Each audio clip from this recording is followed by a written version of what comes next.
السلام علیکم، آپ دیکھ رہے ہیں آزاد نیوز کی رمضان ٹرانسمیشن۔ میرا نام مفتی عبدالقوی ہے۔ افطار حضور کی سنت مطہرہ کے مطابق پانی سے کیا جائے۔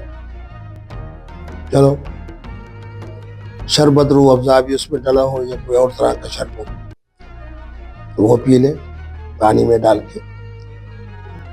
اسی طریقے پہ کھجور کے 1 دانہ 2 دانے 3 دانے، یہ میرے نبی رحمت کی سنت مقدسہ ہے، مؤکدہ ہے۔ پانی پینا بھی اور کھجور کو تناول فرمانا۔ افطار کی مناسبت سے جب آپ پورا دن، قرآن حکیم کیا کہہ رہا ہے؟ ثم اتموا الصیام الی اللیل،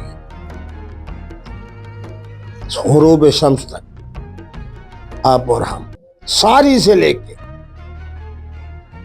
پورا دن اللہ کی رضا کے لیے ہم نے کھانے سے، پینے سے اور ہر طرح کی غیر اخلاقی معاملات سے ہم دور رہے۔ 11 مہینے کے اندر کھانے پینے کے حوالے سے یہ پابندی نہیں تھی۔ اے اللہ تیری رضا کے لیے بھوک محسوس ہو رہی ہے، لیکن تو نے فرمایا ہے کہ ثم اتموا الصیام الی اللیل، غروب شمس تک روزے کے ساتھ اپنا روزہ مکمل کرو۔ کس سے بچو؟ عن الاکل، ہر اس چیز سے جو حل کے نیچے کھانے کی صورت میں جائے، والشرب، ہر وہ چیز جو حل کے نیچے پینے کی صورت میں جائے۔ اسی طرح غیر اخلاقی جو معاملات ہیں، نگاہ کو محفوظ رکھنا ہے، کھوپڑی کو محفوظ رکھنا ہے، زبان کو محفوظ رکھنا ہے، دل کو محفوظ رکھنا ہے، پورے کے پورے جسم کے تمام اعضاء کو محفوظ رکھنا ہے، اپنے آپ کو پاکیزہ بنانا ہے۔ اور اس کے بعد جب آپ افطاری کریں گے، افطاری کر لی کھجور سے، نبی رحمت کی سنت دیکھتے ہوئے، پانی پی لیا نبی رحمت کی سنت دیکھتے ہوئے، اب نماز مغرب کے بعد آپ کے لیے اللہ نے وہ تمام چیزیں حلال کر دی جس سے پورا دن آپ روزے ہوئے۔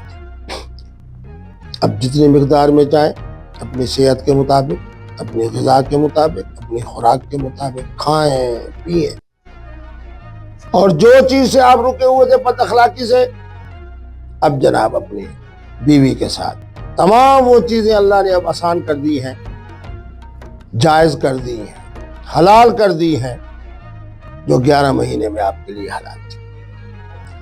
اب جس وقت آپ افطاری کر رہے ہیں،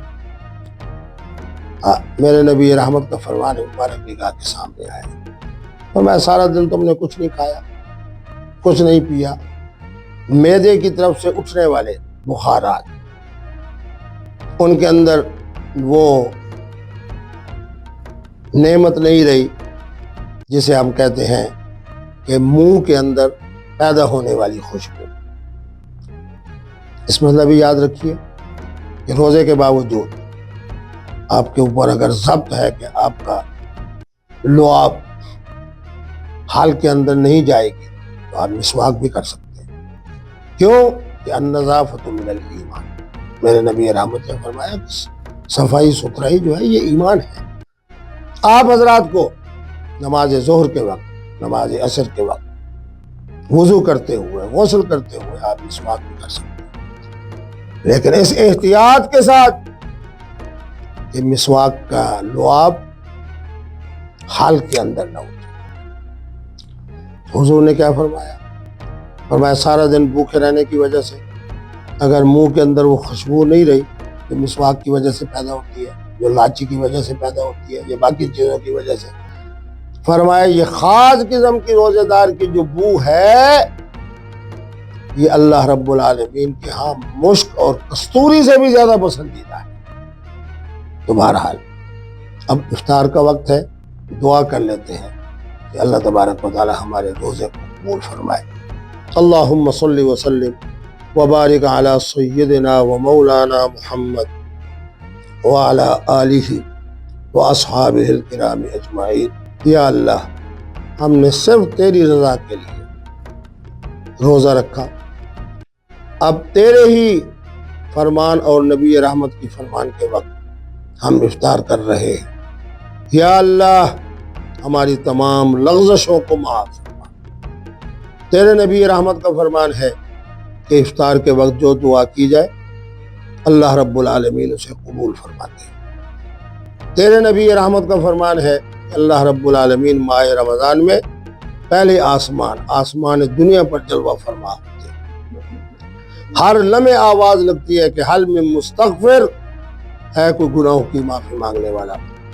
یا اللہ ہم کان پکڑتے ہوئے گردن جھکاتے ہوئے اپنی لغزشوں اور گناہوں کی معافی مانگ رہے ہیں۔ یا اللہ ہمارے گناہوں کو معاف فرما۔ حل من سائل ہے کوئی سوالی بن کر، میں ہمیشہ کہا کرتا ہوں کہ میری سرائکی زبان میں ہے کہ ہے کوئی پنن والا۔ یا اللہ ہم مانگنے والے ہیں، پننے والے ہیں، ہمارے سوالات کے لیے مشکل کشائی فرما، حاجت روائی فرما۔ یا اللہ یہ ہم نے روزہ رکھا، اسے قبول فرما۔ آنے والے دنوں کے اندر بھی انشاءاللہ اسی استقامت کے ساتھ روزہ بھی رکھیں گے، انہیں بھی قبول فرما۔ اسی طرح روزانہ افطار کے وقت دعا کریں گے۔ یا اللہ ہماری دعاؤں کو بھی قبول فرما، اور ساتھ ہی اے اللہ تیری بارگاہ میں ہاتھ باندھ کے عرض کر رہے ہیں کہ یا اللہ ہمارے اسلامی جمہوریہ پاکستان کو استحکام عطا فرما۔ جتنے بے روزگار ہیں یا اللہ انہیں رزق حلال میں وسعت عطا فرما، اور ساری اور افطار کے وقت جو ہم خوراک کی صورت میں، غذا کی صورت میں کھائیں اور پئیں، یا اللہ اپنی شان کے مطابق کئی گنا ہمارے رزق حلال کے اندر وسعت و برکت عطا فرما۔ یا اللہ ہمارے سارے جو دعائیں ہیں انہیں قبول فرما، ہم سب کو صحت، عافیت، امن، سکون، عزت، رزق حلال کی وسعت، اور یا اللہ ایمان سے لمبی زندگی عطا فرما۔ وصلی اللہ تعالی علی خیر خلقہ سیدنا و مولانا محمد وعلی آلہ وصحبہ وسلم، آمین۔